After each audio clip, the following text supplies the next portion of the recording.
नमस्कार, आदाब, सत श्री अकाल, जय भीम, जोहार। मेरा नाम है नवीन कुमार। भारत की सबसे बदनाम जांच एजेंसी एनफोर्समेंट डायरेक्टरेट यानी ईडी को लेकर अब तो सुप्रीम कोर्ट ने भी कह दिया कि आप बदमाशों की तरह काम कर रहे हैं, कानून के दायरे का पालन नहीं कर रहे हैं और हम आपको ऐसा नहीं करने देंगे। जी हां, सुप्रीम कोर्ट ने 8 अगस्त को सख्त लहजे में कहा कि प्रवर्तन निदेशालय बदमाशों की तरह काम नहीं कर सकता। कोर्ट ने कहा कि ईडी को मनी लॉन्ड्रिंग एक्ट के तहत जांच करते समय अपराधियों की तरह बर्ताव नहीं करना चाहिए, उसे कानून के दायरे में ही रहना होगा। सोचिए, अपराधियों की तरह काम करता है क्या ईडी? सुप्रीम कोर्ट को क्यों कहना पड़ा? जस्टिस सूर्यकांत, जस्टिस उज्जवल भूयान और जस्टिस एन कोटेश्वर सिंह की पीठ ने कहा कि हम प्रवर्तन निदेशालय की छवि को लेकर भी चिंतित हैं। असल में सुप्रीम कोर्ट 2022 के उस फैसले की समीक्षा की मांग वाली याचिकाओं पर सुनवाई कर रहा है जिसमें मनी लॉन्ड्रिंग एक्ट के तहत बिना किसी सबूत के किसी की भी गिरफ्तारी की ईडी की शक्तियों को बरकरार रखा गया था। कोर्ट में और क्या क्या हुआ इस पर तो चर्चा करेंगे ही, लेकिन पहले जरा ईडी की हालत का एक अंदाजा लगा लीजिए कि कितनी काबिल जांच एजेंसी है, और यह भी कि वो जांच कर रहा है या मजाक। विपक्ष तो अक्सर ही ईडी को बीजेपी की बदला लेने की मशीन बताता है, लेकिन अदालतों के फैसले तो झूठ नहीं बोलते ना। तो सुनिए, 2014 से 2024 तक ईडी ने कोई 5297 पीएमएलए केस दर्ज किए, मनी लॉन्ड्रिंग वाले। जी हां, 5,500 से ज्यादा, और इनमें से केवल 43 मामलों में सजा हुई। मतलब जितने मामले दर्ज किए गए उनमें से केवल 0.8% यानी 1% से भी कम केसेस में जिरा खत्म हुई। मतलब 100 में से 91 से ज्यादा मामले ईडी ने यूं ही लटका रखे। और रही बात बदला लेने की, बीजेपी की मशीन कहलाने की, तो यह भी निराधार है या इसका कोई आधार है, समझ लीजिए।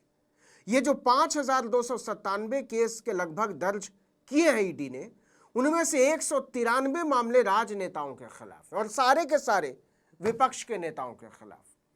भाजपा वाले और उनके सहयोगी दलों के नेता तो दूध के धुले हैं, और जो दागी होते भी हैं वो बीजेपी में आते ही धुल जाते हैं।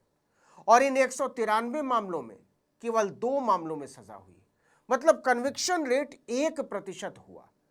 इसी पर सुप्रीम कोर्ट ने सवाल उठा दिया कि आप करते क्या हो जांच के नाम पर।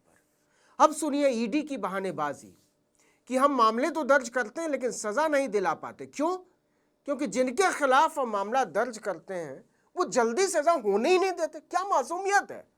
मतलब घुमा फिराकर अदालत पर ही सवाल।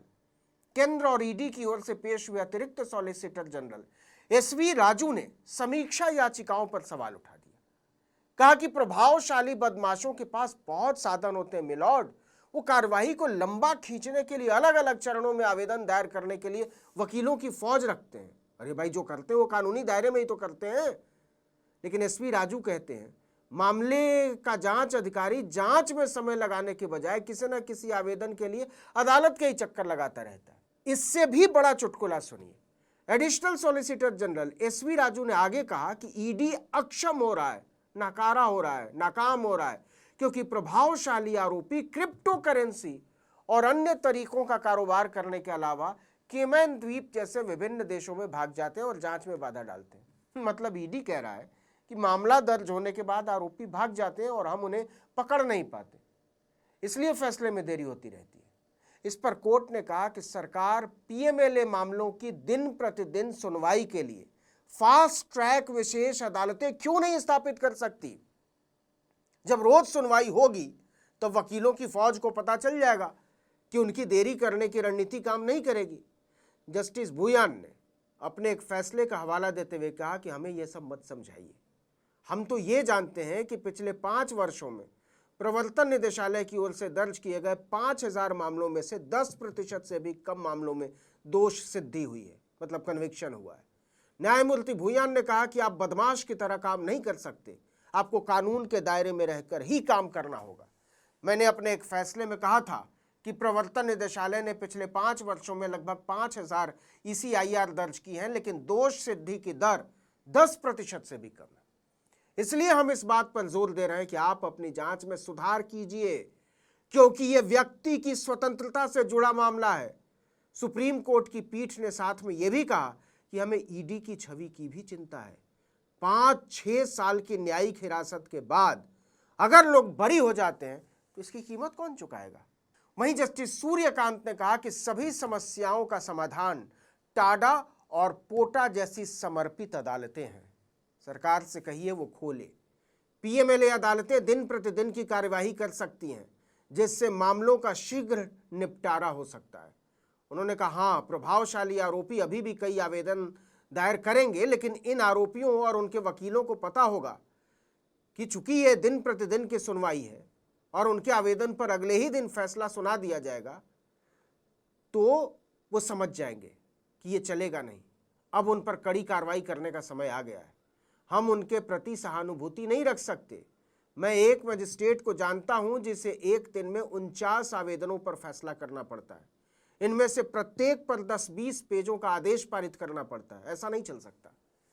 आपको बता दें कि ईडी यानी प्रवर्तन निदेशालय भारत की एक स्वतंत्र इंडिपेंडेंट जांच एजेंसी है, केंद्र सरकार के अधीन आती है। नरेंद्र मोदी के सत्ता में आने के बाद इसे बेहिसाब शक्ति से लैस किया गया है और इसकी सबसे बड़ी शक्ति यह है कि इसे किसी भी राज्य सरकार की मंजूरी की जरूरत नहीं पड़ती, बशर्ते मामला काले धन, मनी लॉन्ड्रिंग, हवाला या आर्थिक धोखाधड़ी से जुड़ा हो।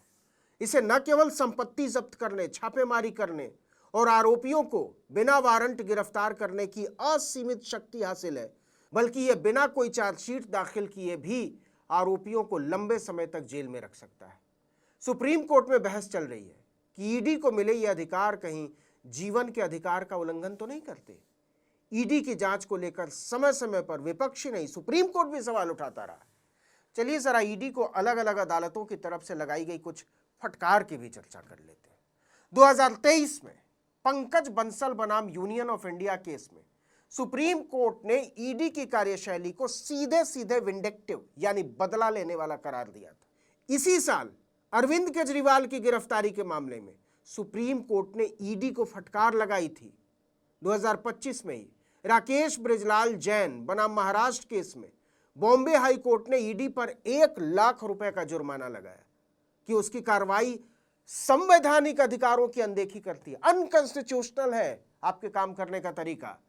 2019 में पुराना मामला है, कर्नाटक के मौजूदा उप मुख्यमंत्री डीके शिव कुमार, हालांकि तब वो डिप्टी सीएम नहीं थे, तब उनकी जमानत को लेकर ईडी को फटकार लगाते हुए कहा था, आप कोर्ट के साथ लुका छिपी नहीं खेल सकते। इसी साल यानी 2025 में छत्तीसगढ़ शराब घोटाले के केस में सुप्रीम कोर्ट ने ईडी की बिना सबूत के आरोप लगाने की प्रवृत्ति को अमानवीय तक बोल दिया था और कहा था कि आप मनी लॉन्ड्रिंग एक्ट का दुरुपयोग कर रहे हैं।